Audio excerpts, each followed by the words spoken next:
Olá, meus irmãos e minhas irmãs, tudo bem com vocês? Que a paz do nosso Deus esteja em cada coração. Mais uma lição da Escola Sabatina. E o título de hoje é A Vida na Igreja Primitiva. Que bom é estudar a Palavra de Deus. Se você tiver condições, se ajoelhe conosco para nós orarmos.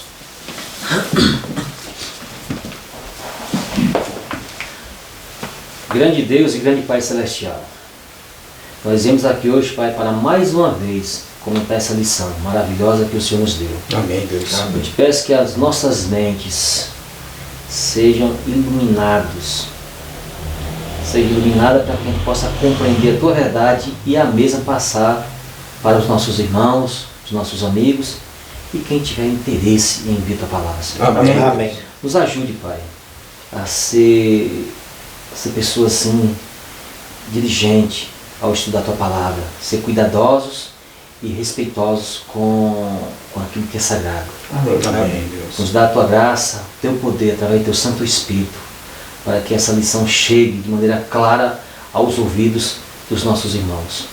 Amém. Em nome de Cristo, te rogo essa bênção, Pai, sobre todos nós. Amém. Amém. Amém. Amém.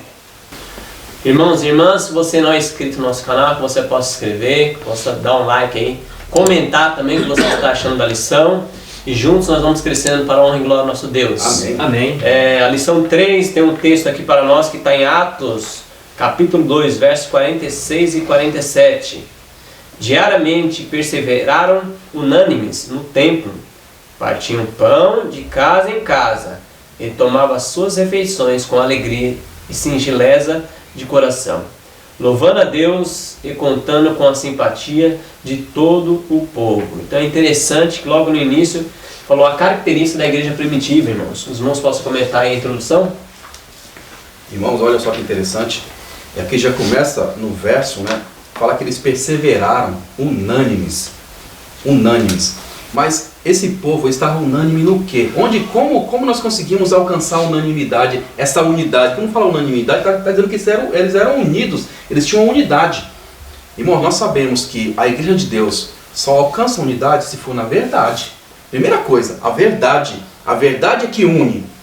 Aqui esses homens e mulheres que são mencionados no decorrer do livro de Atos, eles estavam unidos na verdade. Eles não estavam pensando, eu creio assim, você crê diferente, então a gente vai dar um jeitinho. Não tinha jeitinho. Todo mundo cria a mesma coisa. Todos eles foram cheios do mesmo Espírito. Na lição anterior, nós estudamos aqui, talvez você acompanhou conosco, que ao receber o Espírito Santo, quando estava o período ali para receber o Espírito Santo, ali, que era do Pentecoste, o que eles estavam fazendo ali? Constantemente, não eram pessoas que estavam orando pelo quê? Para receber o dom do Espírito só? Não era só isso. Era problema. Vamos supor, se eu tenho um problema com você, Laércio, então eu tinha que resolver meus problemas com você. E eu tinha que ser verdadeiro. Eu não podia somente, vamos dar um jeitinho, né? Tudo para Jesus, a gente se suporta e a gente avança. Não era assim. Quando fala que eles eram unânimes, que eles estavam unidos, era por causa disso. Era todo mundo o mesmo propósito, ou seja, era como se fosse um exército de um homem só, firmes, não é verdade? E eu creio que a igreja de Deus sempre foi unida. Sabe quem é a igreja de Deus? A gente olha a instituição. A igreja de Deus é sempre o trigo. Sim. Que o joio, Jesus falou assim, que o joio quem plantou foi o diabo. Verdade. Então o trigo é sempre unido. E a Bíblia fala que 144.000 faz um quadrado perfeito. Então um crê de um jeito aqui, no Japão está crendo a mesma coisa, na Tailândia a mesma coisa, eles estão unidos na verdade. Agora o joio nunca se une. O joio crê numa coisa, outro no outro, dão cabeçada, e é só encrenca, só confusão. É verdade. E irmãos, eu já quero deixar com vocês a leitura aqui, eventos finais. Olha só, orientação direta para nós. Olha só o que fala na página 129. Aqui, o capítulo, né, fala assim, do pequeno tempo de angústia. Mas olha o que fala aqui, interessante. Os que desejam avivar a memória e ser instruídos na verdade, precisam estudar a história da igreja primitiva. A história da igreja lá de Atos. Ainda continua. Durante e imediatamente após o dia de Pentecoste. Estudai atentamente o livro dos Atos e as experiências de Paulo e os outros apóstolos, pois o povo de Deus em nosso tempo terá de passar por experiências similares. Ou seja, o comportamento, a vivência que eles tinham na história da igreja, lá, a princípio, o povo de Deus, a geração final nessa terra, vai estar vivendo experiência semelhante. Mas aí que está, né, irmão? Aí que nem você falou agora. Então, o povo de Deus que vai estar unido é somente o trigo.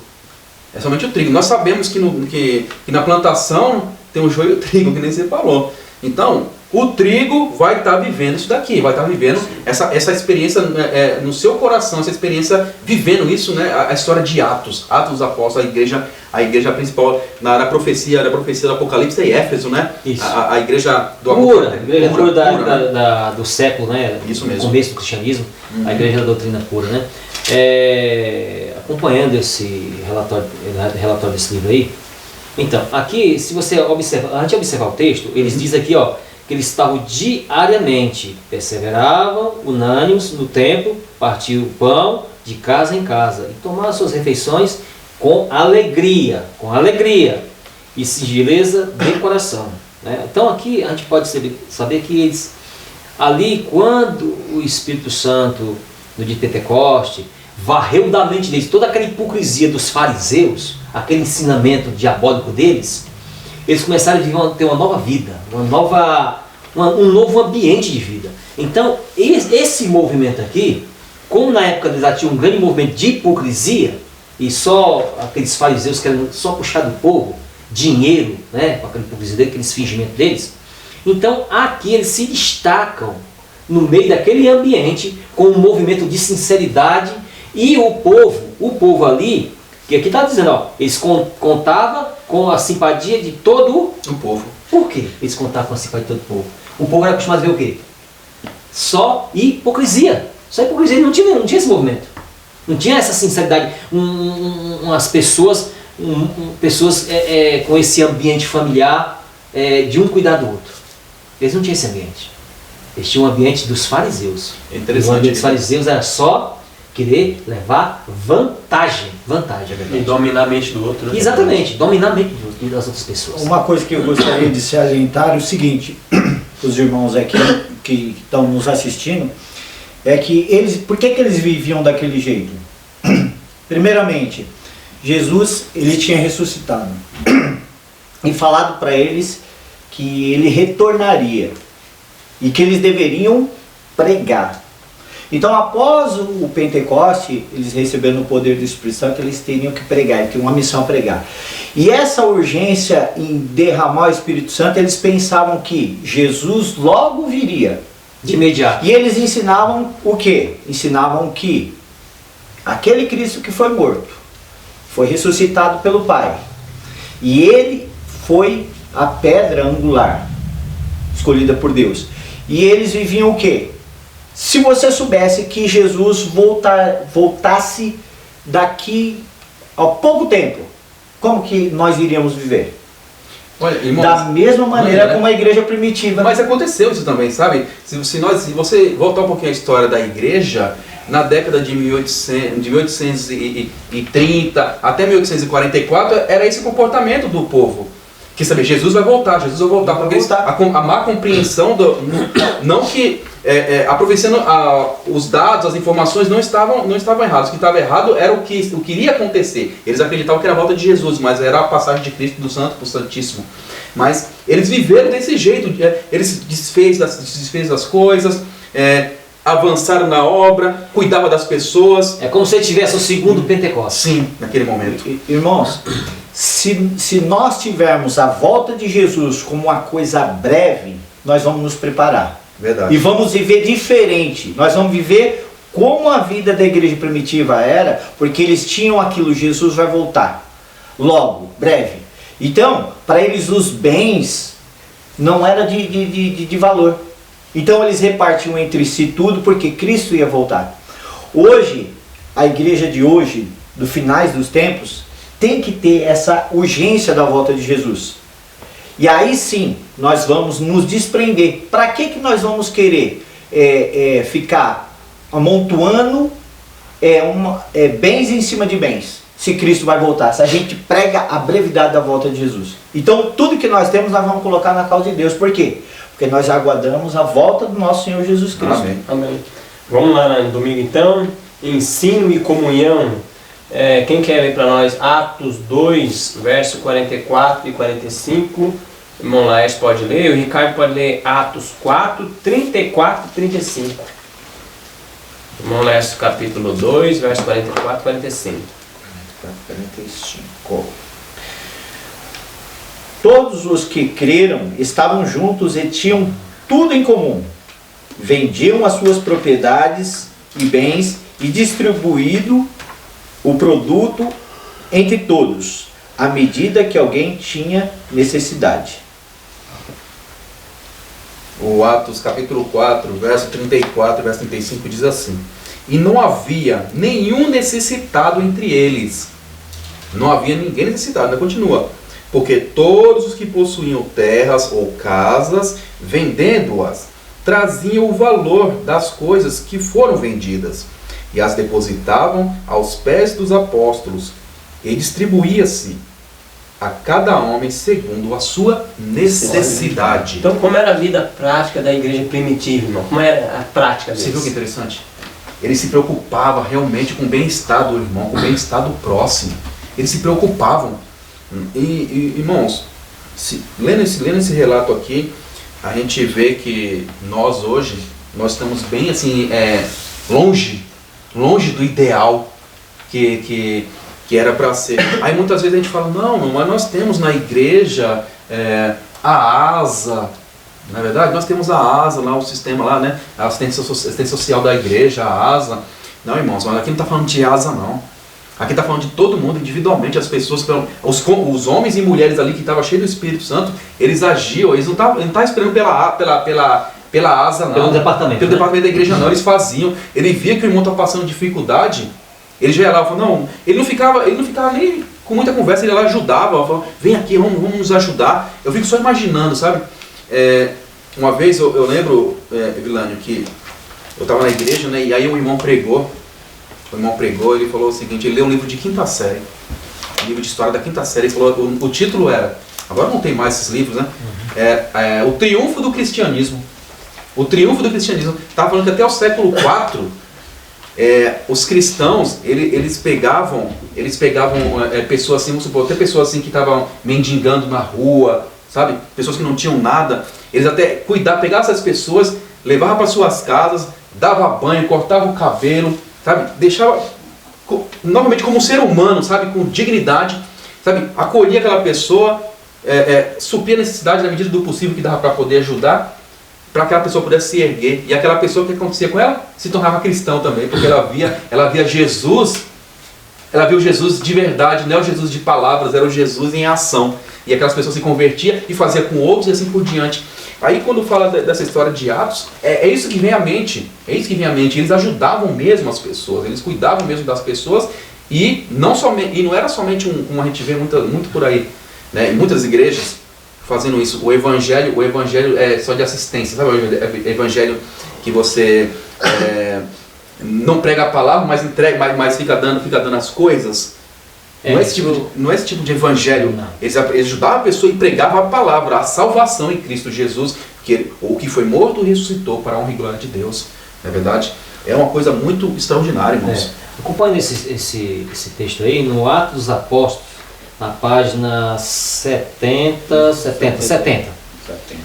Eu vou resumir aqui as palavras aqui, irmãos. Esta liberalidade da parte dos crentes foi o resultado do derramamento do Espírito Santo. Era o coração e a alma dos conversos ao Evangelho. Comum interesse os guiava, o êxito da missão a eles confiada. E a avareza não tinha lugar em sua vida. Seu amor aos irmãos e a causa que haviam abraçado era maior do que o amor ao dinheiro e às posses. Suas obras testificavam que eles tinham a salvação dos homens em maior apreço que as riquezas terrestres. Assim será sempre, quando o Espírito de Deus toma posse da vida. Então, irmãos, aqui toda vida que tem um movimento de pessoas interessadas em salvação de pessoas, de almas para Deus, você pode ter certeza que ali tem uma obra maravilhosa operada pelo Espírito Santo. Então, quando Deus habita no coração do homem, há uma diferença muito grande. Há uma diferença muito grande. A harmonia no amor, no cuidado, na sinceridade, há tudo isso, né? Então, no meio desse movimento que houve lá, no tempo dos apóstolos, a gente vê que o Espírito Santo estava impulsionando todo aquele movimento, né? E a gente vê ali que tudo estava em harmonia. As doutrinas, o comportamento. Tem alguns pastores, e eu tenho que falar isso, não tem jeito, né? Que isso aí eu já passei por essa experiência e vi muitos pastores já falar isso. Que cristianismo não é comportamento. Não é comportamento. Sim, tudo bem, não é só comportamento, mas o comportamento faz parte. Vai ser muito difícil uma pessoa dizer que ama Jesus e está com um comportamento totalmente fraudulento e mentiroso. O que vocês acham disso? É da boca para fora. Isso muito contraditório. O interno ele tem que expandir para o externo. Não tem que ficar só internamente. É muito estranho. Sim. A luz não pode ser escondida. É a recomendação bíblica. Não pode esconder a luz. Então, aí entra naquele com a palavra de Deus, né?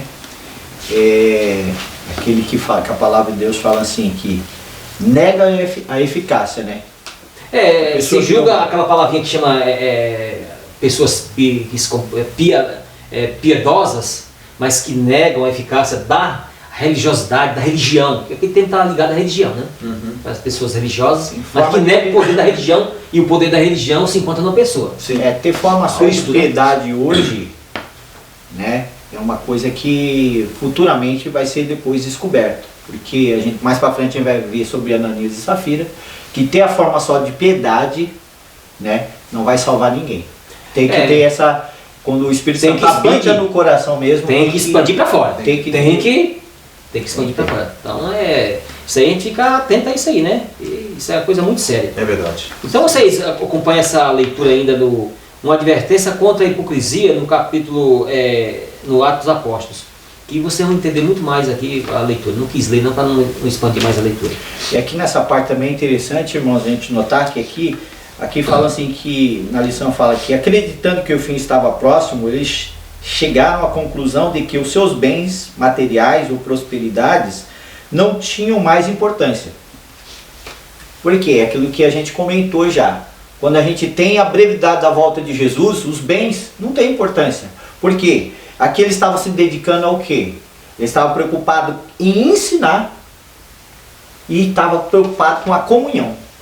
A comunhão era a que é mais importante. A comunhão, como falei, eles tinham tudo em comum, vendiam sua propriedade, dinheiro era distribuído entre os necessitados. Então a preocupação deles era o quê? Era ensinar sobre Cristo, né? Porque ele voltaria logo em breve. Então era a comunhão e o ensinamento, que fala nessa parte de domingo aqui, que eles se preocupavam, e não com os bens materiais. Amém. Amém. Vamos lá na segunda-feira, cura do coxo. Nós não vamos ler não, mas a história está em Atos 3, capítulo 12 a 26. Quais são os principais ênfases do sermão de Pedro, irmão? Qual a ênfase que ele dá no sermão de Pedro? Você viu que, irmãos, eu quero compartilhar com vocês esse pedaço também, porque Pedro, após ele, pela misericórdia e o poder de Deus, ali ele curar aquele homem, porque também o homem creu. Porque se não crê, isso também não adianta nada. Quando ele creu, ele saiu todo alegre, pulando lá para dentro do templo, dando glórias a Deus, e o povo todo maravilhado, porque sabia quem era aquele homem. E Pedro ali, né, porque o Pedro mesmo, ele não tinha nada. Pedro mesmo não tinha nada, porque o homem estava esperando esmola, vamos ser bem claro. Ele já estava ali para isso, para pedir ajuda. E Pedro falou o seguinte: olha, eu não tenho dinheiro não, eu não tenho nada para te dar, eu não tenho nada, mas o que eu tenho eu te dou, em nome de Jesus levanta-te e anda. Então isso mostra que os discípulos também, Muitos desses discípulos, até os apóstolos, principalmente, não eram pessoas de posses. Eles não eram pessoas de posses temporais, mas eles tinham a posse maior de todas, que era a posse do Espírito Santo na sua vida.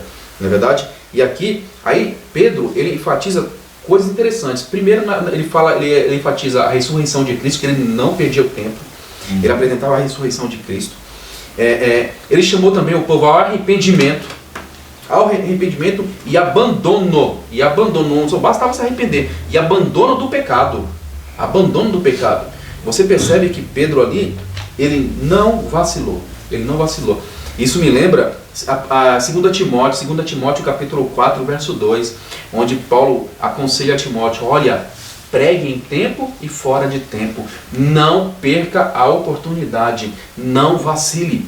Na verdade, Pedro aqui, na hora que ele teve essa chance, ele já aproveitou mesmo, que estava todo mundo já chamando a atenção mesmo, falou: eu vou apresentar a mensagem, vou falar para esse povo. E eu quero ler para vocês aqui um trechinho do evangelismo, que o evangelismo aqui é bem interessante, irmãos. Ó, muitas vezes a gente não sabe, né, como trabalhar, né? Você pode ver que a mensageira do Senhor, até sobre métodos de evangelismo, ela escreveu, ela nos orienta, né? Então eu quero ler para vocês aqui, deixa eu só pegar a guarda aqui. Eu quero ler a página aqui, deixa eu abrir a lição para não fugir da lição aqui. Eu quero abrir a página 430 e 431. Olha só o que diz aqui. Olha só, na página 430 para 431 é a respeito do trabalho pessoal. Olha só, o ministro deve estar a tempo e fora de tempo, estar pronto a aproveitar toda a oportunidade para fazer avançar a obra de Deus. Estar a tempo é estar alerta quanto aos privilégios da casa e hora de culto e as ocasiões em que os homens estão conversando sobre religião. E fora de tempo, estar pronto quando no lar, no campo, de viagem ou em negócios, a encaminhar habilmente o espírito dos homens aos grandes temas das Escrituras, fazendo-os sentir com espírito suave e fervoroso as reivindicações de Deus. Muitas dessas oportunidades se deixam escapar desaproveitadas, porque os homens estão persuadidos de que é fora de tempo. Mas quem sabe qual será o resultado de um sábio apelo dirigido à consciência? Pedro aqui, ele aproveitou, ele podia somente curar o homem e pronto. E pronto, curou o homem e pronto. Acabou, o homem deu glória a Deus, falou: é verdade, eu curei, pronto. Mas Pedro não somente curou em nome de Jesus, como também ele já pregou a mensagem para o povo e o povo já ficou preocupado ali. Ficou preocupado: nossa, o que eu estou fazendo? Que loucura que eu fiz. Irmãos, nós temos que ser semelhantes a esses apóstolos aqui. Abriu a oportunidade, apresenta a mensagem. É isso, essa é uma lição muito importante que eu tirei para mim mesmo aqui, sabe? Porque Pedro aproveitou a oportunidade que teve. A gente tem que ter em mente uma coisa, irmãos. Como a gente não pode cair na mesma cilada que o povo judeus eles caíram no passado, nós temos que ficar sempre atentos no que o texto está falando. Então, vamos lá, vamos pensar aqui. A lição que está falando, Pedro pregou lá, e o coxo, curou o coxo, aquele negócio todo, não tem um prata, não tem um moeda, não tem isso, mas o que tem eu te dou. Naquela época, o que era que Pedro tinha que dar para ele? Naquela época lá. O que eles precisavam lá, o povo lá naquela época? Porque era uma verdade para aquele tempo. Sim.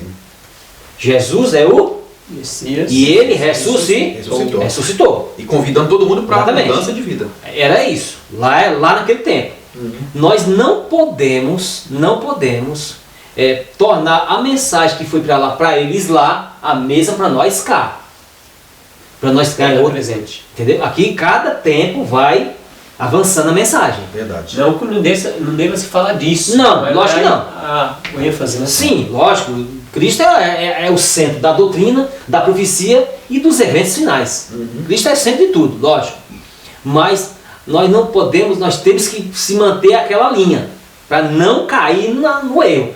Que lá no passado, nós já falamos isso aqui já, o povo judeu, eles inverteram a vinda de Jesus, do Messias. A primeira com a segunda, eles inverteram. Então, quando o Messias veio, foi o que eles fizeram? Rejeitaram.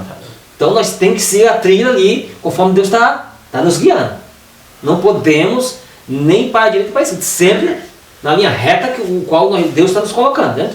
As mensagens, os quais Ele está colocando. E eu queria fazer uma leitura aqui, no Atos dos Apóstolos, na página 57. Diz assim,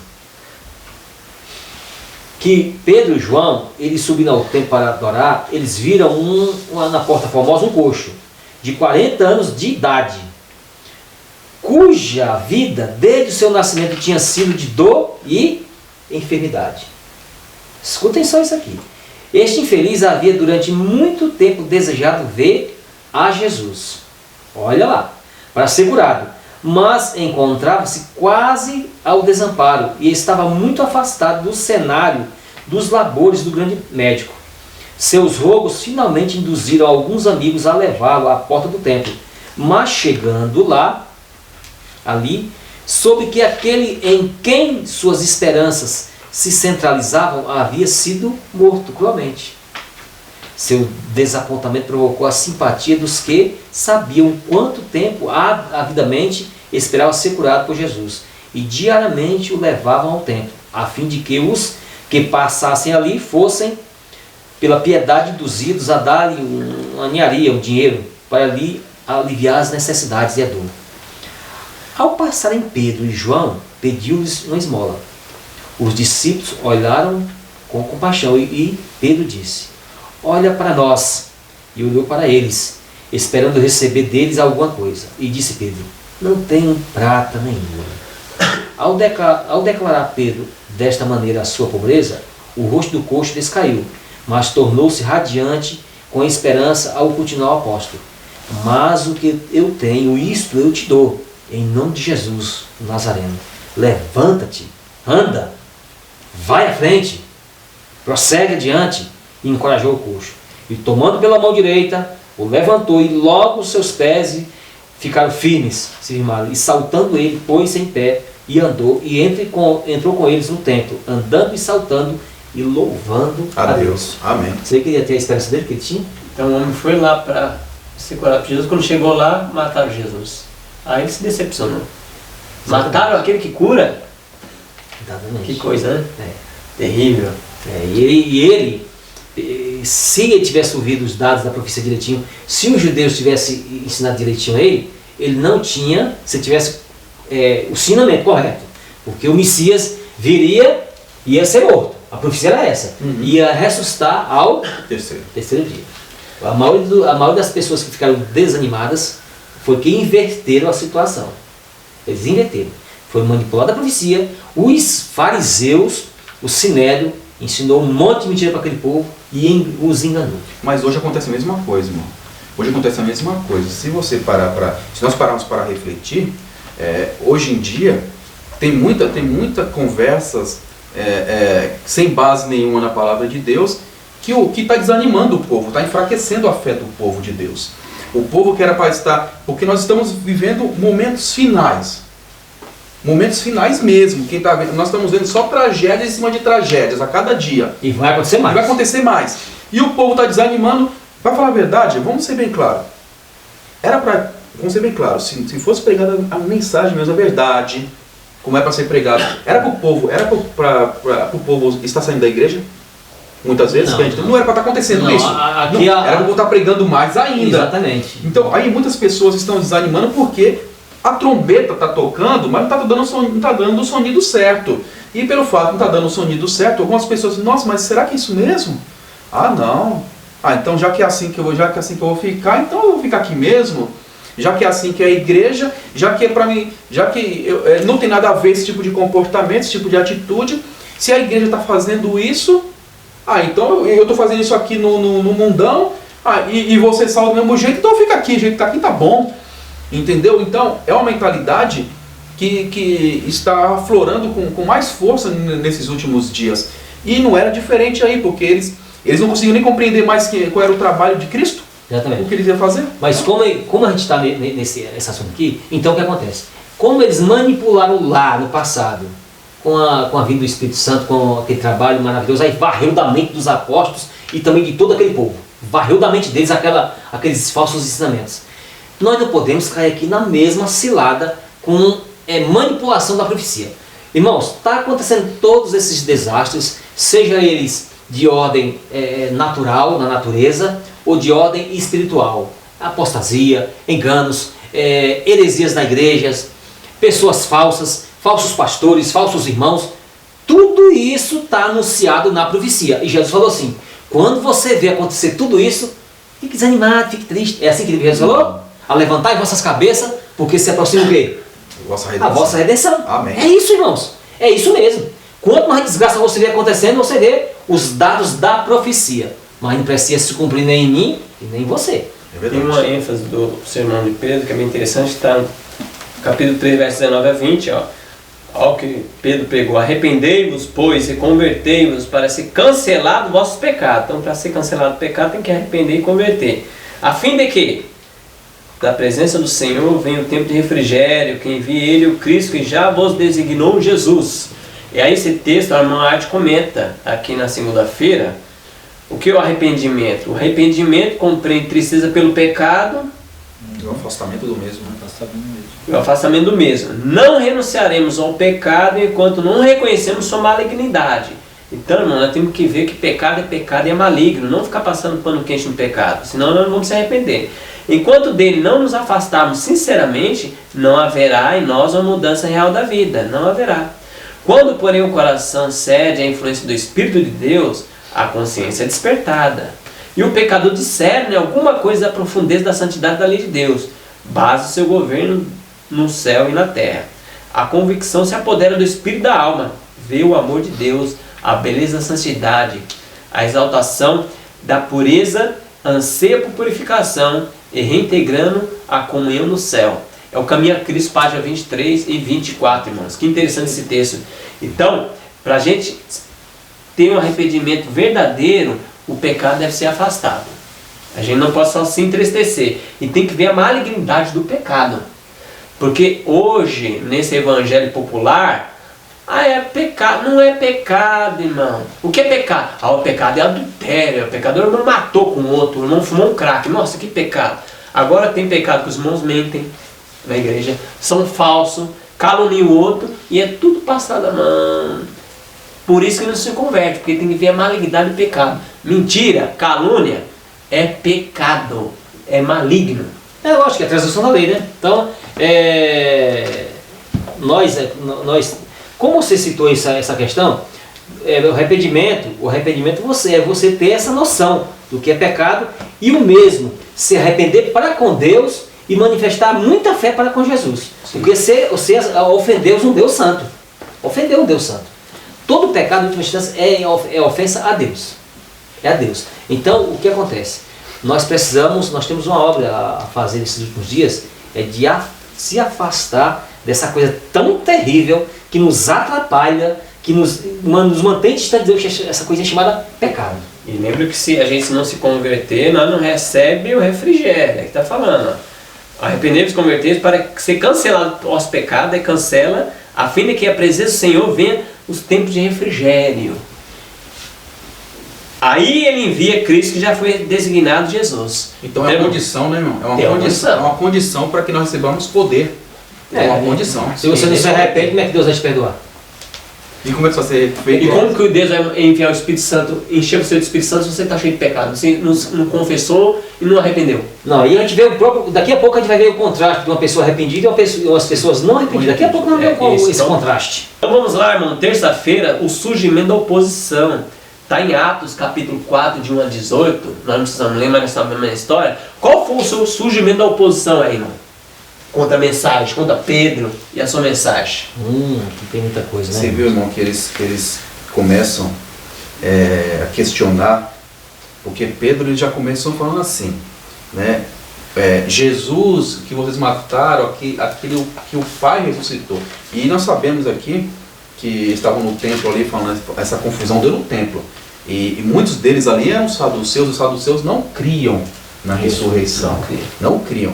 E ali esses homens já estavam causando alvoroço, para eles era um alvoroço porque estavam indo contra a mensagem deles. Mas se uniram, né? Seus fariseus. Olha, isso que é a parte mais revoltante, porque eram declarados assim, não, eu não gosto de você, você não gosta de mim, mas já que nós temos um inimigo em comum, porque eles consideraram como inimigo, combater a mensagem. Vamos nos juntar para combater. E isso acontece, não é de hoje. Pessoas que não se falam, pessoas que não conversam, pessoas que não se cumprimentam, e aí chega na hora, esse daí está pregando coisas que a gente não concorda. Você não concorda, também não concorda, então vamos se unir.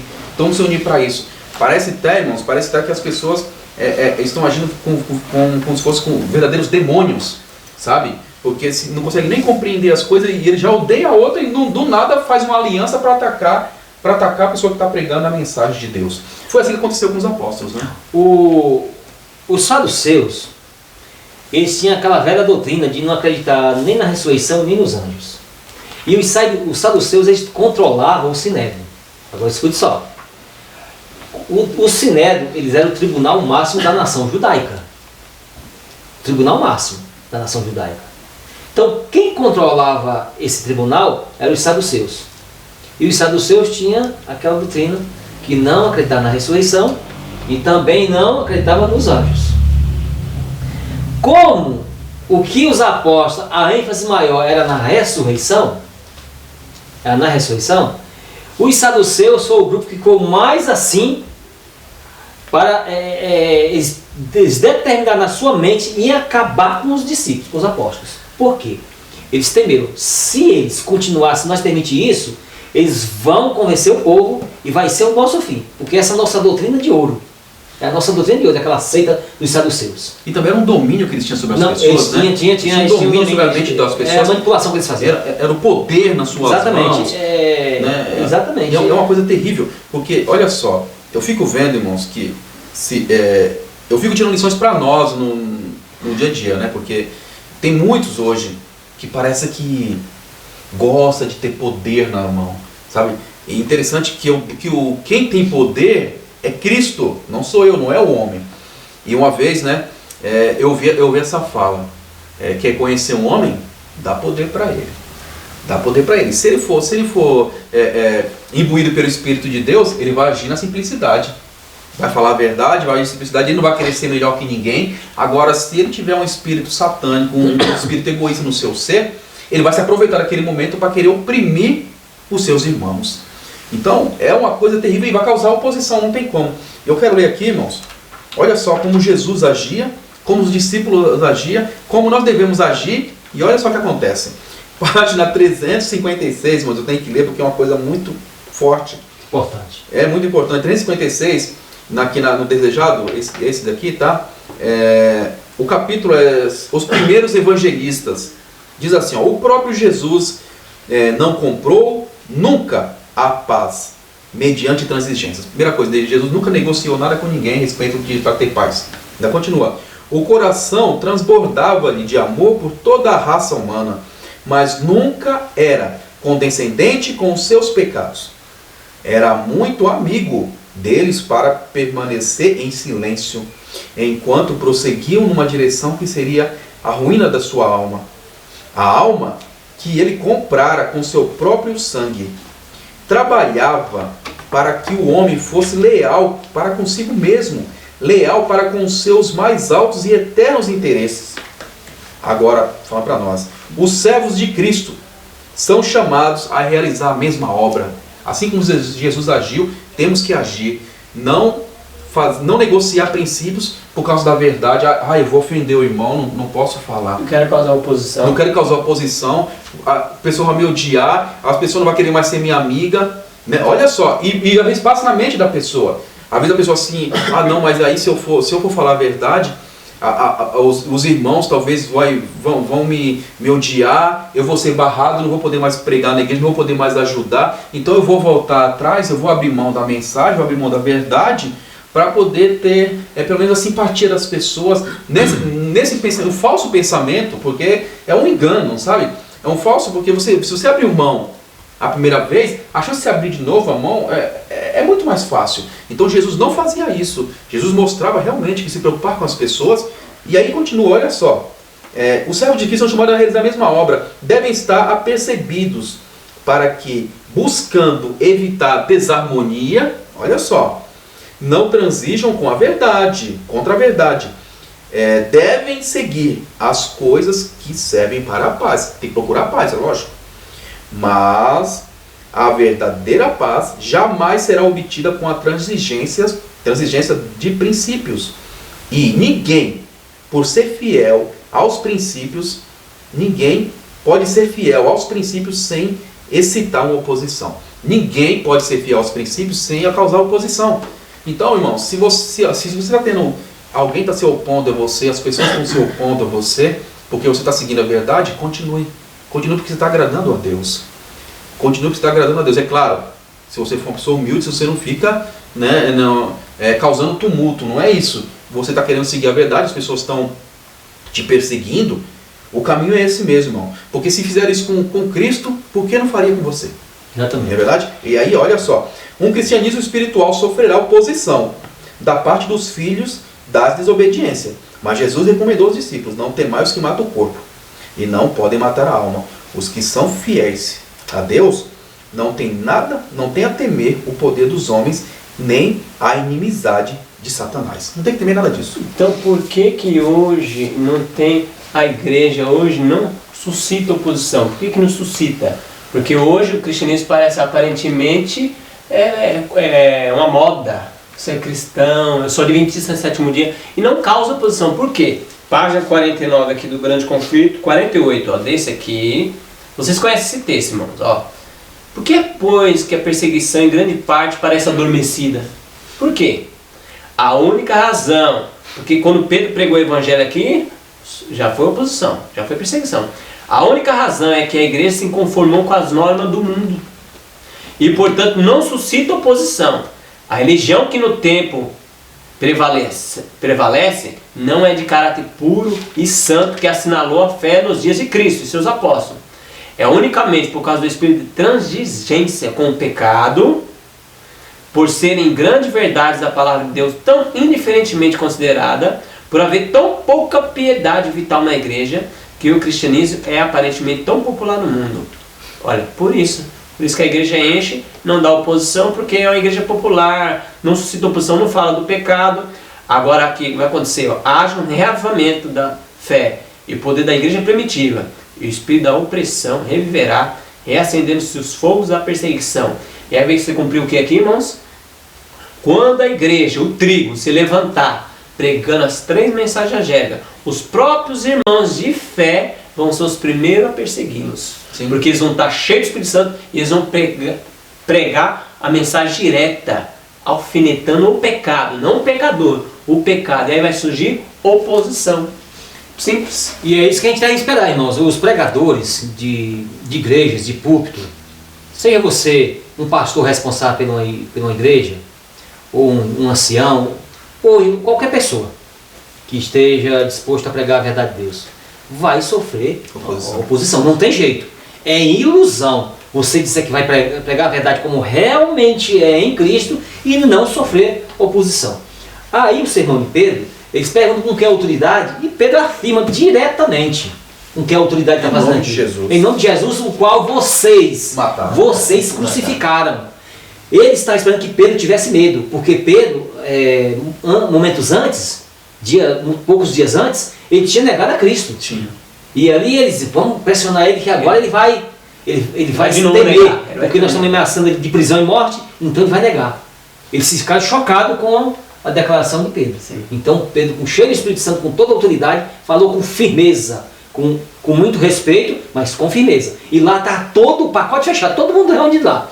Os anciões representando os leigos, os fariseus, os saduceus, os escribas, todo o doutorado estava lá. Todos. Aí a gente olha essa história, nós lendo falar que história bonita, homem de Deus, mas se nós estivesse lá, infelizmente, a maioria de nós já fala assim: esse Pedro está pegando contra um ungido, não fala com amor. Olha como que ele fala com as autoridades. Está indo contra a igreja. Está indo contra a igreja. Ele falou aí na cara do fariseu: vocês crucificassem. Olha, julgando o homem. Então, irmãos, a lei, a história é bonitinha, viver ela é outra coisa. E é isso, não tem para correr não. Ou nós vamos viver aqui conforme os dados, relatórios, o relatório de Deus na Bíblia e no Espírito Profecia está relatando que vai acontecer e deve acontecer, ou então nós estamos fora da profecia e vamos entrar em outra profecia. Aquelas o qual vai se enquadrar quem? Os ímpios, Sim. os incrédulos, e os que vai promover oposição aos servos de Deus. É porque você não vai ter como. Ó, é aquela coisa, né? Não tem. Tem um muro, tem o lado de Cristo e o lado do diabo. Ah, eu vou ficar em cima do muro. Em cima do muro é do diabo também. Vai ter arame farpado, você vai ter que pular. Vai ter que pular, não vai ter como. E outra coisa, né? Por mais que você se fira naquele arame farpado, Jesus deixou bem claro. Jesus deixou. Aquele que comigo não junta, espalha. Pronto, se não está juntando com ele, se não está junto com ele fazendo as coisas, eu estou parado, não estou fazendo nada. Não, você já é contra mim, porque você sabe o serviço que nós temos que fazer. Irmão, por que hoje não surge oposição? Hoje não surge oposição porque nós estamos aceitando tudo. Entendeu? Nós estamos aceitando tudo. Então, quer dizer, por que houve oposição aqui no tempo que aquele grupo dos apóstolos começaram a pregar? Primeiramente, eles começaram a pregar, depois que Jesus morreu, começaram a pregar em nome de Jesus. E que Jesus tinha ressuscitado. E agora tudo que eles tinham, agora, e pregavam a volta de Jesus. Tudo que eles tinham agora eles estavam em comum. Eles estavam ensinando. E começou a ensinar o povo. E o povo agora começou a aprender. Né? Começou a aprender sobre os ensinamentos. Agora que o povo começou a aprender sobre os ensinamentos, o que causou uma oposição? Por quê? Porque aqui fala que os saduceus, os principais e os associados, o que eles faziam? Eles dominavam o povo. Além de dominar, eles enganavam o povo, porque na realidade não é para esse teu povo estar aprendendo naquele momento lá. Já era para o povo estar aprendido, já ter aprendido. Porque quem tinha a responsabilidade de ensinar eles eram os líderes. Eles foram incumbidos dessa responsabilidade. E qual foi o ensinamento que eles deram? Não foi o ensinamento de Deus, foi do diabo que ele deu para o povo. Para rejeitar o próprio Cristo. Exatamente. É tanto que agora veio, Deus passou a responsabilidade para outro povo agora. Povo humilde. Como se, e vai acontecer a mesma coisa de novo. Muitos do povo dos últimos dias estão sendo ensinados para receber a marca da besta. Essa é a realidade. E quando vem a mensagem de Deus, eles não conseguem distinguir. O que eles fazem? Eles acusam, eles atacam. E isso acontece. E aí é interessante que eles não vão ler, eles não vão estudar a palavra de Deus. Fala, não, mas confira lá na Bíblia, confira lá na palavra. Tem que fazer que nem os bereanos. Paulo falou, os bereanos são mais inteligentes, mais sábios, mais nobres do que os de Tessalônica. Porque lá eles distorcem tudo e não vão confirmar, não pesquisa, não examina, não confere. E os bereanos não. Eles conferiam. Prega aqui, fala aqui, e eles chegam lá na casa deles, vai examinar. Vou examinar aqui realmente o que é que essa doutrina de Paulo. Vou ainda estar tudo certinho, pegar os textos, dentro do contexto, tudo bonitinho. Sim. É assim que tem que se fazer. Uma coisa também que eu quero levantar aqui para os irmãos aqui. Quando eles começaram a testemunhar de Cristo e falar sobre a volta de Cristo, começaram a falar sobre Cristo ressuscitou, pregar o Cristo exaltado, ele estava fazendo milagre, e aquele coxo ali era uma prova dos sinais, testemunha é um testemunho vivo de que eles eram discípulos de Cristo, né? Uma coisa muito importante para o nosso tempo. Eles foram perante aonde? Os apóstolos? O Sinédrio. O tribunal da nação. O tribunal maioral. E lá Pedro foi responder. Com que autoridade você está fazendo isso? Ele foi acusado. Com que autoridade? E aí ele falou com que autoridade ele fez. E Pedro agora ali ele deu a explanação. Com que autoridade ele estava fazendo aqui. Ele falou, o Cristo que vocês mataram, que vocês crucificaram, foi em nome dele que esse aqui está curado. Exatamente. E aí eu pergunto uma coisa aqui que está aqui muito interessante aqui, que é Vidas que Falam aqui, na verdade é Fundamentos da Educação Cristã, que fala assim, muitos terão que se apresentar nas cortes legislativas nos finais dos tempos, né? Perante reis e diante de doutores da terra, para responder pela sua fé. Assim como Pedro compareceu perante a autoridade máxima do Sinédrio, aqui fala que nós vamos ter que comparecer perante as autoridades. Os que não têm senão um conhecimento superficial da verdade não serão capazes de expor claramente as Escrituras e dar razão definitiva da fé que nós possuímos. Ficarão confusos e não serão obreiros que não têm de que se envergonhar. Que ninguém imagine não precisar estudar, visto não ter que pregar no sagrado púlpito, né? Vocês não sabem o que Deus pode requerer de vocês. É lamentável que muitos tentam deixar de se habilitar para a obra. A religião tem, na verdade, significado bem pouco para os professos seguidores de Cristo, pois não é a vontade de Deus que alguém permaneça na ignorância quando está ao seu alcance, tem tido colocado a sabedoria e o conhecimento. Fundamentos da Educação Cristã, página 217. Exatamente, isso aí. Então é muito interessante isso, irmãos. A gente lê o que a irmã White escreveu aqui, Fundamentos da Vida Cristã, página 217, dizendo que nós vamos ter também que dar resposta da nossa fé. Perante quem? Perante os maiores, assim como Pedro. E eles viram que Pedro estava o quê? Cheio do Espírito Santo, porque ele falava com autoridade. Exatamente. Pedro foi levado para ser julgado, mas no entanto, quem estava sendo julgado? Passou a ser julgado? As autoridades. Porque Pedro falou, vocês o mataram. Foi vocês que mataram ele. E foi realmente mesmo. Sim. Quem estimulou lá o assassinato de Jesus, né? É interessante o texto que você leu, que irmãos que são superficiais no estudo da palavra de Deus, na Bíblia e Profecia, vão passar vergonha. Hoje já passam. Sim. Porque não consegue nem explicar para outra denominação porque o sábado, porque a doutrina do santuário já passa vergonha. Imagina aqui, nessa época que vai vir homens, cabeças do mundo, os filósofos, a ciência, o talento, a riqueza, vão estar todos unidos contra o povo de Deus. Aqueles homens eram sábios. Então, irmãos, se a gente não estudar hoje, não vem com essa conversinha de só ter fé, não. Tem que estudar, tem que aprofundar, ler Bíblia e Espírito e Profecia. Porque tem irmãos que é só a misericórdia. Que o irmão da Escola Sabatina vai lá na frente e pede, pelo amor de Deus, irmão, tem como você estudar uma página da Escola Sabatina? Irmão, está se pedindo, pelo amor de Deus, para estudar uma página dessa daqui? Imagina Bíblia, Espírito e Profecia, irmão.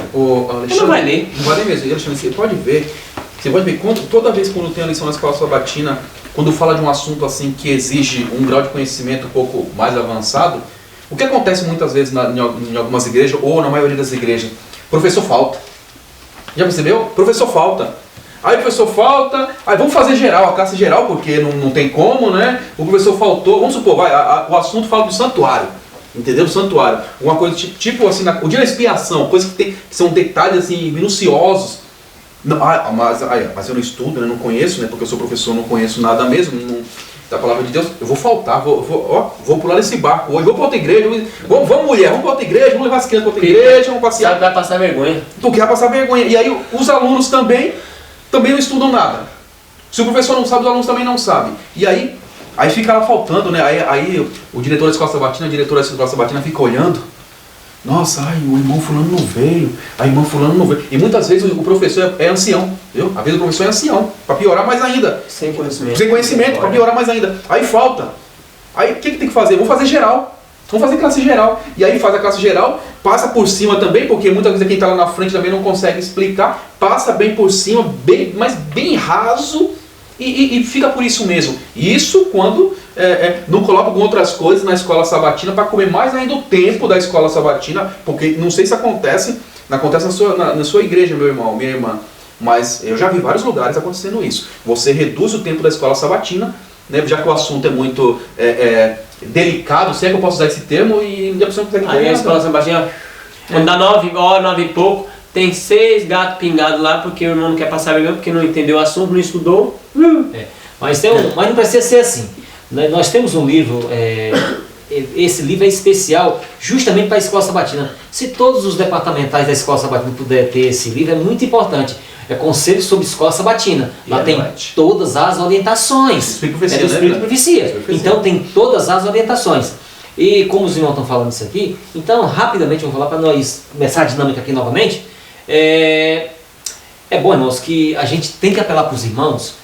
Eles, quando nós estivermos estudando com eles lá, recapitulando a lição da Escola Sabatina, dá oportunidade para os irmãos falarem. Eles têm que abrir a boca, não são obrigados, lógico, mas tem que estimular eles a abrir a boca, senão eles não vão aprender. o objetivo tem que aprender para pôr em prática. O nome diz, né? Escola. Exatamente, tem que aprender. Se você fala, dois fala e aquela maioria fica sem falar nada, mesmo que fale errado, depois a gente dá um jeito para cuidar da coisa certa, mas tem que falar, porque senão... Estimular, né? Estimular. Então, é aquela multiplicação do conhecimento. É melhor, em 10 pessoas, é melhor todos os 10 terem conhecimento do que um só ficar com todo o conhecimento. É melhor 10 ter espalhado esse conhecimento. Sim. Vamos lá na quarta-feira agora, Ananias e Safira. Nós não vamos ler não, mas a história está em Atos, capítulo 5, verso de 1 a 11. Conhecemos essa história. Quais são as lições que a gente pode tirar, irmãos, para a nossa prática dessa história de Ananias e Safira? Eu quero ler um texto aqui, irmão, do grande conflito. Conflito do século. Você vai ler, né? Depois eu lerei. Tá ok. Olha só, o grande conflito na página aqui 44, fala assim, ó. 44 aqui, na perseguição dos primeiros séculos, né? Fala assim, ó. Os apóstolos encontraram na igreja os que professavam piedade. Olha só. Ao mesmo tempo em que secretamente acariciavam a iniquidade, a maldade, o pecado. Ananias e Safira desempenharam o papel de enganadores, pretendendo fazer sacrifício total a Deus, quando cobiçosamente estavam retendo uma parte para si. O Espírito da Verdade revelou aos apóstolos o caráter real desses impostores, e os juízos de Deus livraram a igreja dessa detestável mancha em sua pureza. Esta assinalada evidência do discernidor Espírito de Cristo na igreja foi um terror para os hipócritas e malfeitores. Não mais poderiam permanecer em ligação com aqueles que eram, em hábitos de disposição, invariáveis representantes de Cristo. E quando as provações e perseguições sobrevieram a seus seguidores, apenas os que estavam dispostos a abandonar tudo por amor à verdade desejaram tornar-se seus discípulos. Assim, enquanto durou a perseguição, a igreja permaneceu comparativamente pura, mas cessando aquela, acrescentaram-se conversos que eram menos sinceros e devotados, e abriu-se o caminho para Satanás tomar pé. Olha só que coisa terrível. Aqui começa falando de Ananias e Safira, o comportamento deles. Ali, o Espírito de Deus revelou para os apóstolos qual era a mentalidade dessas pessoas. Imagina só se passasse batido. Imagina só se passasse batido isso naquele momento. Exatamente. Aqui tem um outro texto que fala exatamente sobre isso aqui. Na página 72, você pode ler todo o capítulo, uma advertência contra a hipocrisia. Mas Deus aborrece a hipocrisia e a falsidade. Ananias e Safira praticaram fraude em sua conduta para com Deus. Escutem bem. Eles praticaram fraude para com Deus. Para com Deus. Então, o que aconteceu? Eles mentiram ao Espírito Santo e seu pecado foi punido com juízo rápido e terrível. Quando Ananias chegou com a sua oferta, Pedro disse: Ananias, por que o diabo encheu o teu coração para que mentisses ao Espírito Santo e retivesse parte do preço da herdade? Guardando-a não ficava para ti? E vendida não estava em teu poder? Porque formastes este desígnio em teu coração? Não mentiste aos homens, mas a Deus. E Ananias, ouvindo estas palavras, caiu e morreu. E um grande temor veio sobre todos que ouviram isso. Guardando não ficava para ti? Perguntou Pedro. Nenhuma escusa e influência tinha levado Ananias a sacrificar sua propriedade pelo bem geral. Ele agira por livre escolha, mas procurando enganar os discípulos, tinha mentido ao Onipotente. Então, o que aqui ele está se referindo a uma fraude. Ele mentiu.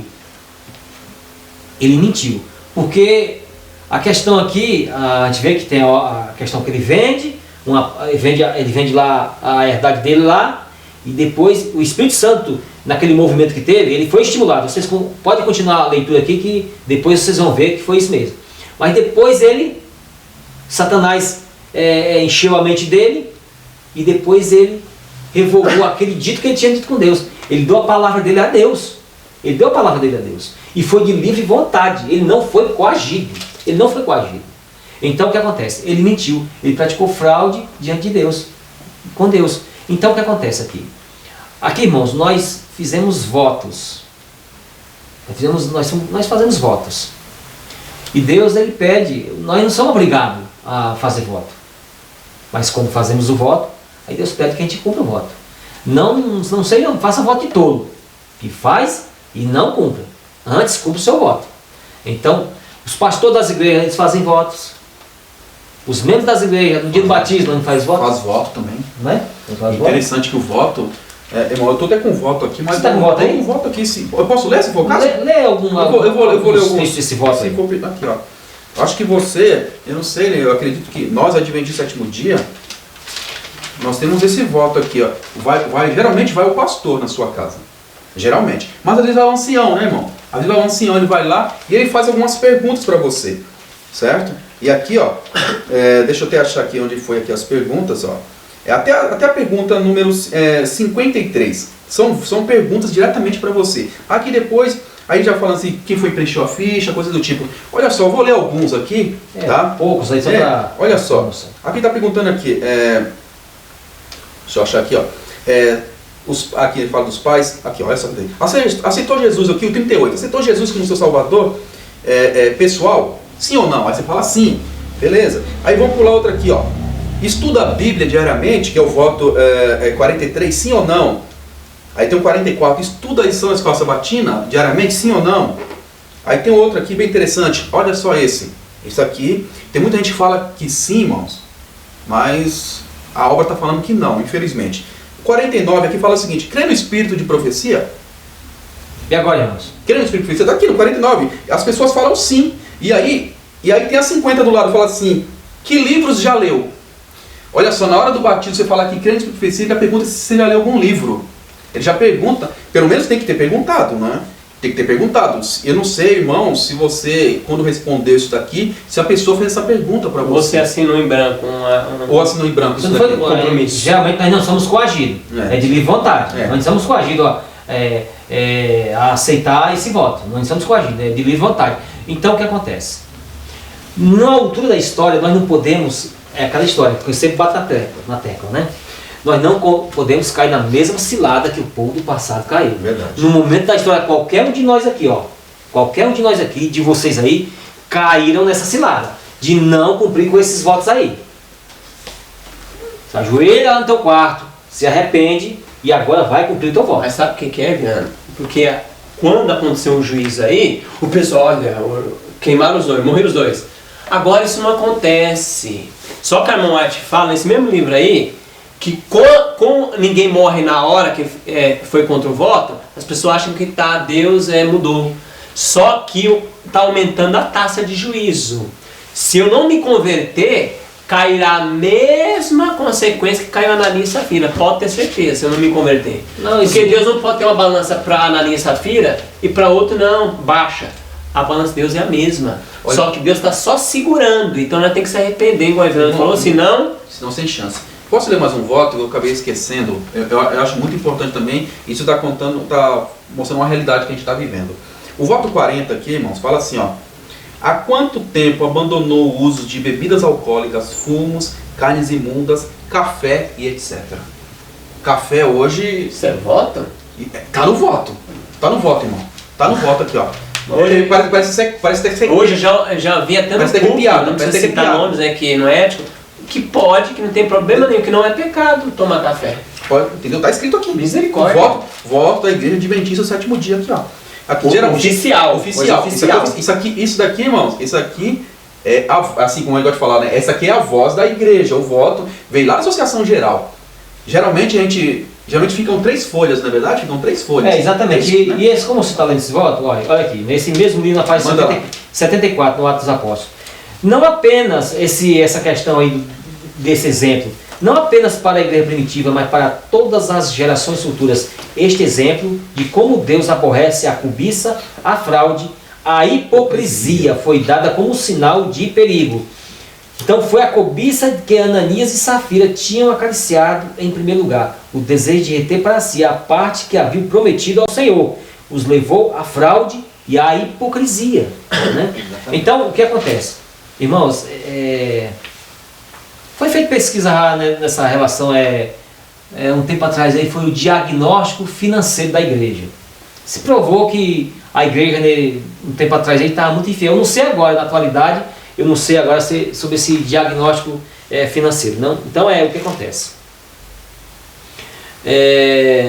Nós precisamos tomar um certo cuidado com os votos que nós fazemos.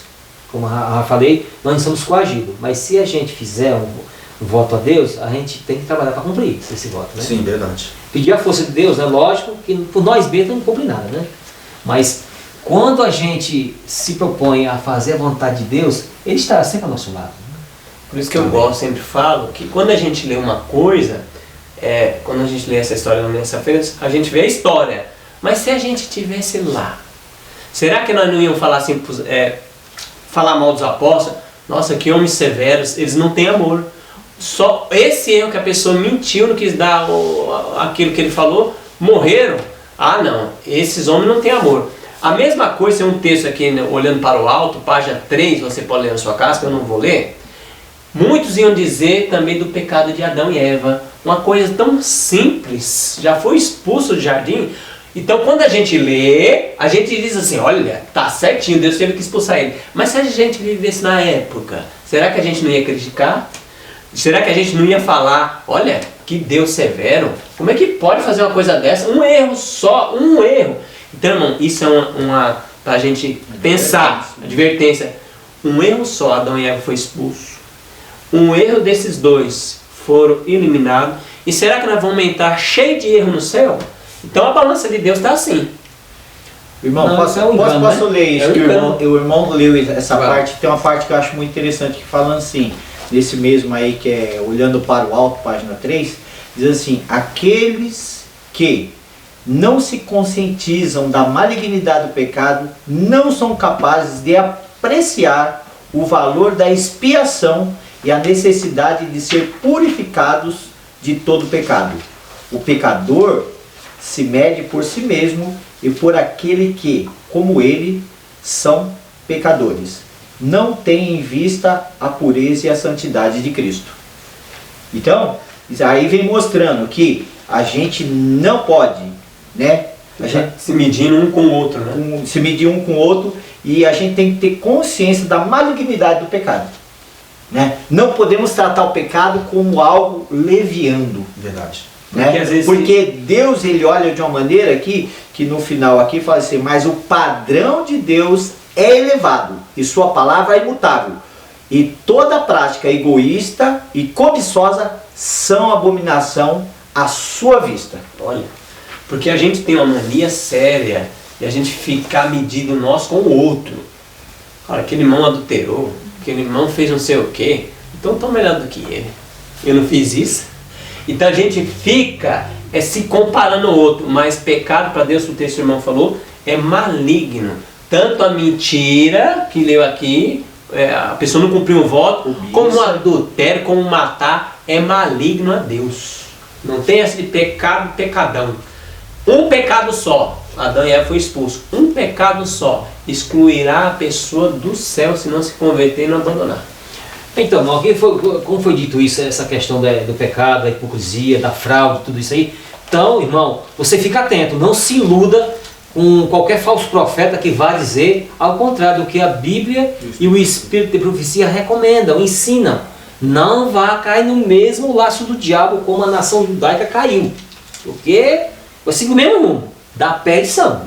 E uma outra coisa, irmãos, também importante aqui, que o irmão comentou aqui sobre os votos batismais, que nós, quando nós entregamos nossa vida a Cristo, nós professamos tudo aquilo perante a igreja. Falamos sim, né? E falamos sim. Perante os anjos. Só que depois, no dia a dia, nós acabamos agora perseguindo aqueles que querem cumprir esse voto. Que querem acreditar no Espírito de profecia, que não tomam café, sim, e que não tomam bebida alcoólica. Então seguimos simplesmente os ensinamentos que a igreja ensina e pede para nós confirmarmos.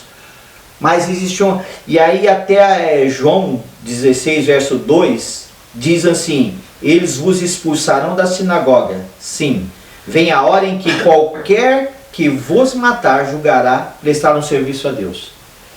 Então, aqueles que consideram o pecado maligno e aqueles que não consideram, agora eles acham que pode prestar um serviço a Deus fazendo o quê? Expulsando, perseguindo, matando. Como os fariseus, saduceus, a liderança judaica estavam fazendo com os discípulos. Vamos lá, né? Quinta-feira, agora a segunda prisão dos apóstolos. Então teve a primeira e agora a segunda. Atos, capítulo 5, verso 34 a 39. Mas levantando-se do sinédrio um fariseu chamado Gamaliel, mestre da lei, acatado por todo o povo, mandou retirar os homens por um pouco. Ele disse: israelitas, atentai bem no que ides fazer a esses homens, porque antes desses dias se levantou Teudas, ensinando ser ele alguma coisa a qual se agarraram cerca de 400 homens, mas ele foi morto, e todos quantos lhe prestavam obediência se dissiparam e deram em nada. Depois desse levantou-se Judas, o Galileu, nos dias do recenseamento, e levou muitos consigo. Também este pereceu, e todos quantos lhe obedeciam foram dispersos. Agora vos digo: dai de mão a esses homens, deixai-os, porque se esse conselho ou esta obra vem dos homens, perecerá, mas se é de Deus, não podereis destruí-los, para que não sejais porventura achados lutando contra Deus. E concordaram com ele. Então é interessante que os apóstolos foram presos de novo. Aí teve um chamado Gamaliel. Qual foi o conselho que ele deu, um conselho sábio? Na página 82 do Atos Apóstolos aqui diz assim: mas no concílio houve um homem que reconheceu a voz de Deus nas palavras proferidas pelos discípulos. Este homem foi Gamaliel, fariseu de boa reputação e homem de saber e alta posição. Seu claro intelecto viu que o passo violento que tinham em vista os sacerdotes traria terríveis consequências. Antes de se dirigir aos presentes, pediu que os presos fossem afastados. Bem conhecia os elementos com quem tinha de tratar. Sabia que os assassinos de Cristo em nada hesitariam a fim de levar a efeito o seu propósito. Olha Gamaliel, olha lá. Falou então com grande ponderação e calma, dizendo: varões israelitas, cautelai-vos a respeito do que haveis de fazer a estes homens, porque antes destes dias, aí apresentou o que o irmão falou aí, né? Ele deu alguns exemplos, ó. Se esse movimento aí, ele não for de Deus, fica tranquilo, vai se acabar igual esses que eu estou apresentando a vocês. Houve esse movimento, morreu tal fulano, o dirigente deles, e eles se ficar dispersos e acabou, o movimento acabou. Se esse não for de Deus, eles também vão se acabar, fiquem tranquilos, fiquem tranquilos. Agora, se for de Deus, vocês vão estar combatendo contra o próprio Deus. Não podemos cair nessa armadilha. Não tem como vencer. Não podemos cair nessa armadilha. Combatendo o próprio Deus. Esse combate ao próprio Deus. Exatamente. É perigoso. Então, Gamaliel reconheceu, né? Reconheceu. E eles, aqui, mais aqui atrás aqui, vocês podem ver na página... que vai dizer na página 83 que os sacerdotes viram a razão, a lógica de Gamaliel. Aí, então eles liberaram, mas ordenaram que não pregasse no dia. Depois eles disseram: não pregar de novo, não tem jeito, não pregar e tal, né? Mas o ódio continuou e intensificou ainda, né? E vocês veem que os discípulos não se intimidaram nem esmoreceram com tal tratamento. O Espírito Santo lhes trouxe à mente as palavras proferidas por Cristo: não é o servo maior do que o seu Senhor. Se a mim perseguiram, também vos perseguirão a vós. Se guardarem a minha palavra, também guardarão a vossa. Então, aqui vai dizer, no próprio livro aqui vai dizer, eles vão expulsar vocês da sinagoga e vai acontecer isso e isso. Então, o que acontece? Hoje em dia, às vezes levanta um servo de Deus, não com a doutrina nova, mas com a ênfase nova, né? Naquilo que já é verdadeiro. Aí muitas pessoas já já promove oposição. Esse é esse, começa a difamar o irmão. E começa a difamar, é bom a gente lembrar dessa filha Ananias, viu? Porque senão vai, né? Pode acontecer a mesma coisa. Vai acumular uma desgraça na sua vida, né? Então, nós não podemos ser assim. Quando se levanta qualquer movimento ou uma ideia, nós não devemos aceitar e nem tampouco rejeitar. Nós precisamos fazer o quê? Pesquisar. A Bíblia e o Espírito Se fica em harmonia com a Bíblia e o Espírito de profecia, com calma e tranquilidade. Com calma e tranquilidade. E por isso que existe muitos irmãos, infelizmente, fracos na fé hoje na igreja, porque eles perseguem, porque eles são papagaios de pirata. Sim. Não examina, então você fala pra mim, aquele irmão não é de Deus. Ah, ele não é de Deus, irmão? É, ele não é mesmo. Aí eu começo a falar, ele não é de Deus. Eu nem sei o que o irmão falou, não sei nem o assunto. Então devemos ter muito cuidado, irmão. Por isso que nós enfraquecemos na fé e não sabe por que foi. Que a gente está perseguindo, igual Gamaliel. Está perseguindo, Gamaliel... Combatendo contra Deus. Combatendo Deus, irmão. E combater o Deus Todo-Poderoso é perigoso. Não vai dar certo. Vai ser derrotado. Vai ser derrotado. Vai ser derrotado. Mas cedo ou mais tarde, ó, eu costumo dizer, ó, qualquer pessoa pode difamar e ficar alegre da vida e com aquela ilusão na mente. Ah, é assim, é assado, eu vou e pedir tal irmão de trazer essa mensagem, assim. E às vezes até um pastor também, né, que... Às vezes eles têm várias motivações, às vezes até motivação sincera, né? Ele pensa que é uma pessoa que vem enganar a igreja e tal, aí fica barrando, né? Mas aí, mesmo assim, a gente precisa tomar um cuidado, né? Um certo cuidado, né? Então, irmãos, a gente precisa tomar muito cuidado para não ficar defamando os servos de Deus. Porque você não concorda com... Você pesquisa a ideia, a doutrina que ele está pregando, e vai, conversa com ele. Mas não fique defamando a pessoa. Isso aí você vai ser um caluniado. É a obra do diabo defamar as pessoas e caluniar as pessoas. É verdade. E eu quero ler aqui, irmãos, uma passagem na meditação matinal, olhando para o alto. Aqui é em 26 de janeiro, aqui está na página 34. Fala com respeito a isso, né? As pessoas perseguindo os mensageiros de Deus. Fala assim, ó, quanto maior for a influência do homem para o bem, sob o controle do Espírito de Deus, mais determinado estará o inimigo a dirigir sua inveja e ciúme na direção dele, mediante perseguição religiosa. E aí fala assim ainda mais, mas todo o céu está do lado de Cristo, não do anticristo. Deus honrará aqueles que o amam e estão dispostos a ser participantes com Cristo de seus sofrimentos. E veja só que interessante, né, irmãos? Aqui eu só quis complementar a leitura que a gente já está discutindo já desde o começo aqui. É o seguinte, as pessoas, por mais que, às vezes na sinceridade, que nem o Evilânio mencionou aqui, às vezes pode estar lutando contra Deus e perseguindo o irmão. E você talvez que está sendo perseguido, não desanime. Não desanime, porque se você está sendo perseguido por causa da verdade, é porque você está no caminho certo.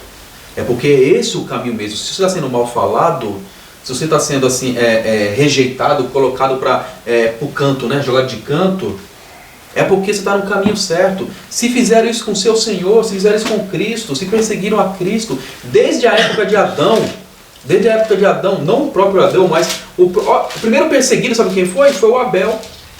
Foi o Abel. Que quis fazer as coisas certas. Quis fazer as coisas certas, o Caim ficou com raiva dele, e eu fico, assim, é que a história não fica contando muita coisa, mas é porque vai mais direto, né? Mas eu fico pensando, talvez uma conversa entre os dois, o Caim, não concordo com isso, não sei o quê, e o Abel falou, não, vamos fazer a vontade de Deus. Aí o homem ficou com raiva, porque não tem como uma pessoa ficar com raiva da outra, assim, do dia pra noite, porque muitas vezes a pessoa lê a Bíblia e pensando que foi uma coisa instantânea. Não foi. Ele colocou esse sentimento maligno no coração contra o seu próprio irmão. Foi nutrindo, não foi do dia para a noite. E outra, e não era como fala assim, como a gente fala, irmão de igreja, não, que a gente não tem parentesco, não. Era irmão de sangue, brincaram juntos, certo? Desde bebezinho brincaram junto, tudo. Para você criar o ódio a ponto de matar seu irmão, não foi do dia para a noite. Então eu fico pensando, talvez as conversas que eles tinham, e aí ele falando coisa, o Abel, não é bem assim, não é bem assim. Aqui foi só alimentando o ódio. Então, a perseguição foi desde Abel, irmãos. Por que você, talvez, sendo perseguido, seria diferente? Então, pense assim, louve a Deus e peça a Deus poder poder para ficar em pé, para honrar e glorificar o nome de Cristo. Amém. Eu vou citar esse texto aqui, irmão. Então, você que é pregador da palavra de Deus, ensinador da verdade de Deus, isso é para você ficar atento. Escute só. E também todos os que piamente, religiosamente, querem viver em Cristo Jesus, padecerão perseguições. Irmãos, então não se iluda. É muito bom a gente pregar na verdade de Deus na igreja e todo mundo ficar, oh, que bom, que eu gostei e tal, e continua assim pregando a Todo mundo verdade. quer ser amado, né? E todo mundo quer assim, ser é amado. muito bom, lógico que é Todo mundo muito quer ser bom. Mas vai ter uma hora que não vai ser assim não. Vai ser complicado. Então, mesmo que os irmãos te odeiem, ou alguém te persiga, não venha ter nenhum sentimento assim, de amargura com esses irmãos ou com qualquer pessoa, não. É a profecia, irmão, então não tem jeito. Você não é maior do que o seu Senhor. Com ele foi feito assim. Conosco vai ser também. Sim. Não tem jeito. É o grande conflito. É É a batalha entre Deus e o diabo, entre Cristo e Satanás. E no meio dessa batalha está o seu povo. O povo de Deus, o povo de Cristo e o povo do diabo. Tá os dois grupos. E é uma batalha. É a inimizade. De um lado está o trigo, do lado está o joio. Não tem jeito. Então, irmãos, não caia nessa ilusão que a igreja é organizada, tem que estar tudo unido, vai ser só paz. Isso nunca vai acontecer, porque Jesus falou que o trigo e o joio vai até a volta de Jesus. E eles não se unem, assim como o óleo com a água, não tem união. Porque o joio prega mentira. E o trigo prega a verdade, como é que vai ter união isso aí? E o grande conflito fala, um apóstata só encontra paz quando encontra outro apóstata. Não tem. Vou terminar com o texto aqui da sexta-feira, aí fecha a boca do saco, para nós comentar. As pessoas precisam ser impressionadas com a santidade de seus votos e as promessas em favor da causa de Deus. De maneira geral, não se considera que essa promessa seja tão obrigatória quanto uma nota promissória feita de um ser humano para com o outro. Mas será que uma promessa é menos sagrada e obrigatória por ter sido feita a Deus? Por lhe faltarem alguns termos técnicos em seu cumprimento, não ser obrigatório por lei, o cristão desconsiderará a obrigação do qual se empenhou sua palavra? Nenhuma nota ou compromisso legal é mais obrigatório do que uma promessa feita a favor da causa de Deus. Comentário Bíblico Adventista, volume 6, página 1173. É interessante esse texto, irmão, que tem irmãos que eles, quando devem para uma Casa Bahia, para uma loja assim, eles nunca deveram nada. Pagam em dia seu carnezinho, cheque, solta cheque e não volta. É o irmão exemplar com as promissórias do mundo. Só que com os votos, não, Deus entende. Mas o texto falou aqui que para Deus é maior ainda o voto do que o homem. Devemos ser fiel ao homem, mas ser fiéis maior a Deus. Olha que texto, irmão. Exatamente. Muitas vezes a gente, igual nós falamos aqui dos votos batismais, não são promessas feitas para a causa de Deus? De ser fiel a Deus? E nós dizemos o quê? Sim para todas essas promessas. Mas vamos perdendo de vista essas promessas que nós fizemos publicamente quando descemos as águas batismais E começamos agora não cumprir com as promessas que a gente fez a Deus. Perseguindo ainda. Perseguindo quem quer viver. perseguir o voto. E se você me permite, eu quero só complementar, é que quando nós fizemos os votos falando sim, não foi somente para uma igreja cheia. Os anjos de Deus estavam lá anotando. Paulo menciona que nós estamos sendo vistos por uma nuvem de testemunhas. Os anjos, os mundos não caídos, o próprio universo Deus, o universo todo criado, da criação, a criação maravilhosa de Deus, está tudo olhando, viu tudo. Aí do dia para a noite eu viro minha cabeça e falo, não tem nada a ver, vou perseguir quem está falando o contrário. É uma situação pesada. Eu acredito, irmãos, que nós estamos vivendo um momento que tem muitos, sem perceber, ou alguns percebendo também, são Ananias e Safiras modernos. Nós temos muitos Ananias e Safiras modernos hoje na igreja. E eles estão se guardando para o dia do juízo, se não se converter. Sim, bom, infelizmente, se não se converter, não vai ter jeito. Mas tem misericórdia aí, né, irmãos? Então Deus está dando oportunidade, né? Amém. Todos nós que somos da igreja temos que pedir a Deus, força a Deus, para cumprirmos com os nossos votos. Nós não temos força em si mesmo. É verdade. Mas tem uma pessoa tão maravilhosa que tem todo o poder. O Espírito Santo está aqui nesta terra para nos dar esse poder, Amém. para cumprir e fazer a vontade de Deus. Amém. Louvado seja Deus. Louvado seja Deus.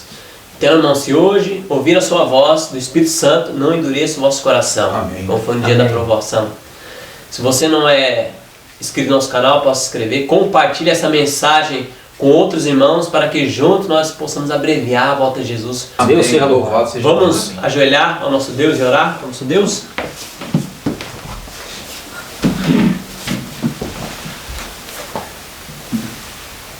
Senhor Deus, maravilhoso Pai, graça te damos pelas suas muitas misericórdias para conosco. Amém. Amém. Graça te damos, Senhor, por ter nos escolhido como depositário da tua verdade. Amém. Ajuda nós, Senhor, como povo escolhido, possamos pregar essas três mensagens angélicas poderosas.